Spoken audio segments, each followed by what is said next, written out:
Coach, the defense really buckled down after the first possession, and Mario was talking about how in the first 3 games, other teams have had success on their first drive. What is it about that and adjusting from that, because they really tightened up afterwards? Well, it's not so much adjustment-wise. We've not had anything in the first 3 games in the first 3 drives really that we hadn't prepared for. Now, Southern Miss was a little bit different because they had been so much Wildcat almost exclusively, and they came out in 11 with a quarterback. But we had prepared for that, so it's not like we're seeing things that. I think the thing is just getting everybody settled down and just the routine of the confidence that they know their job, they understand their job, settle down and just play the next play. Once we get through that, you can tell it on the sideline. So it's not anything that's catastrophic. It's not incurable. It's just we just got to work to it. What are your biggest takeaways from the defensive secondary? It seemed like DJ Ivey had a great game, and James is doing James Williams things. Right. Well, Coach Adai has really put an emphasis and done a really good job of we're a press team. We press a lot in coverage.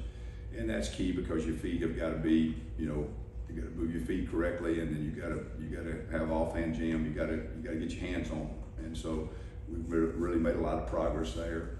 We were very tight in our coverage, which is good, and we were tight in our coverage without being too handsy. Because if you get tight in your coverage and you start grabbing things, then you're gonna have a problem. And so we really put an emphasis on that. They've done a good job, and I think it showed up in the game. Coach, I know they've been rotating for each other mostly this year, but Corey Flagg and Caleb Johnson, do they have the skill set to play with each other? Do you feel like? Yeah, they could. The problem is they play the same position. So, Max, and then that's, when you build a house, you got plumbers, you got painters, you got drywallers, and you don't want your drywaller doing plumbing. So, so your positions are that different though? Yes, they are. That'd be like tailback and quarterback. They're both backs. No, they're really not. Coach, through 3 games, where do you think on the defense needs to see the most improvement going forward? Everything. We will never come in, and our guys have bought into that. They understand that. They understand the things that, hey, this is what we did well, this is what we're doing well, this is what we've consistently done well, this is what we have to improve, these are the new things we have to improve, and they need us for the things they have to improve. And so it's just constant improvement, constant. You never arrive. It's something I learned a long time ago. Maybe when I first got into coaching, I thought, you win the national championship and everything's perfect. But we watched that game and realized we won the national championship, and we still had mental errors. We still had guys out of position. It never, because no play's ever the same. They line up the same formation, run the same route, but the guy's a little bit wider, a little bit tighter. The tackle set's a little bit deeper. There's always something to improve. And it's a mindset that you understand that, you embrace that. So we've got things that we have to get better at tackling. We're tackling pretty well, but not good enough. And so we've got to get better at the coverage things we talked about and keep improving those. We've got to up front make sure that we're low, pad leverage, using hands, striking, staying in our gap. It just never changes. I wish it went away, and I wish one day I could come in here and stand here and say, you know what, we played a perfect game, but I don't think that's going to happen. How'd you evaluate Leonard Taylor's performance on Saturday? Well, Leonard keeps growing. He's a young guy. It's a little different schematically, and where the D-line was nothing wrong. There's different. Baskin-Robbins made a lot of money selling different flavors, so you don't have to have one flavor. I'm not anybody being negative about anything, but they were more penetrate and attack front, where we're more play blocks, and so that's when you're young, that's a process, and so he's making a lot of improvement on it. He makes a lot of big plays, but he'll be the first to tell you, he's got an unbelievable ability. Sometimes Leonard makes some of those plays, and I'd say this if he was in here, it's like no, yes, because he's just so talented. But when he's improving each week, and you can see it. Coach, you say sometimes when a guy makes a mistake like Tyreek on the punt return, it can let him affect the other part of the game. Can you just speak to maybe the way he let More importantly, everybody else let go of it. Yeah.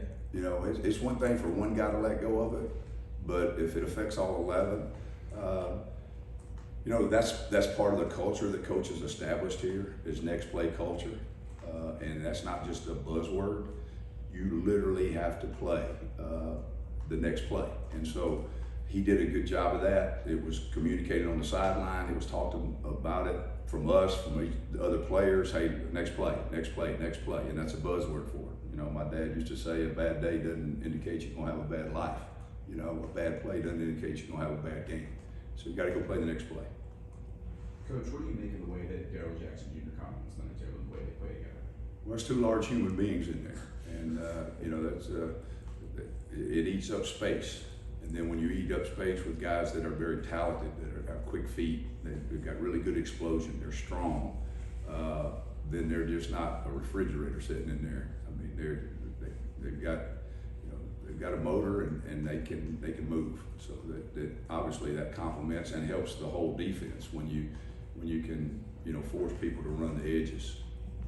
Coach, Middle Tennessee State, what's the biggest challenge for you defensively? And also, I know someone asked about DJ Ivey. He's a veteran now. He had a good game. Any specifics on him? Right. Well, I'll start with DJ. DJ is number one, extremely coachable. Number two is he's a very intelligent young man from the football standpoint and academically too. But obviously, we're talking about football. You know, he's just a bright guy. And so he's got a lot of pride in his play, and he's really polished his technique. His technique has just improved. You know, it's one thing, practice is practice, and we have to work to that level to improve things and work hard on it. But then when you get in the game, it's a little bit different. It is, and so I think he's playing game speed more in the week now because he understands that, because he's going to have to play it in the game. So rather than just, you know, going through practice, he's learned to really practice on his own. While the play's going on in practice, he's playing it like a game play. He's playing his technique, his speed like a game. So if you're going against a scout team receiver who obviously may not be as fast as the guy or as quick as the guy you're going to play on Saturday, he didn't go out there and play to that level. He's practicing at a high level and it's showing up on Saturday. Middle Tennessee, Rick, the head coach there, Steele, and I are very, very close friends. I've known him a long time. Some people won't understand what I'm about to say here. I've not said it because of that, but the offense, the best for the older group in here is the Hal Mummy true offense of the, you know, Kentucky, Valdosta State that became the Mike Leach air raid offense. It's a lot of four wides on the field, a lot. Majority of the time. They throw the ball to set up the run rather than the other way around. They do run it more than they used to in that offense, but it's still not a lot. Their bubble screens, their now screens, their edge screens are really part of their running game. They get that ball out of their hand quick. You know, they release the back a lot, so it's five on your D line. It's not, they don't keep tight ends in because they don't play with a tight end very often at all. They do a little bit more of keeping, they've got a bigger wide receiver they'll move in like a tight end, but he's not a tight end. So, you know, protection-wise, we've got to affect the quarterback. That offense, traditionally, it's been hard to get sacks against. Now, you can affect the quarterback, but it's hard to get sacks against because it's built to get the ball out quick. So it's catch and throw, catch and throw, catch and throw. So, you know, we're going to have to make sure that we affect the quarterback in some different ways. We've got to get our hands up. We've got to make him throw through windows that are tight, not doorways. And so that's key. And then we'll have to be tight in coverage and tackle well in space because they create a space game.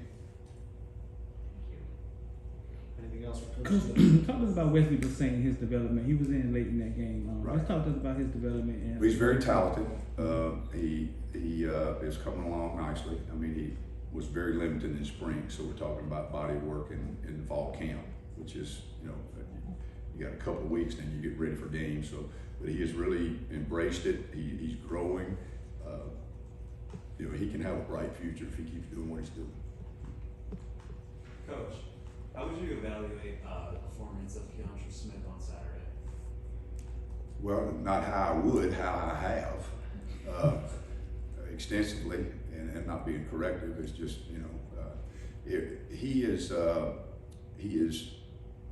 growing in terms of the position. It's a little bit different than what they were asked to do last year.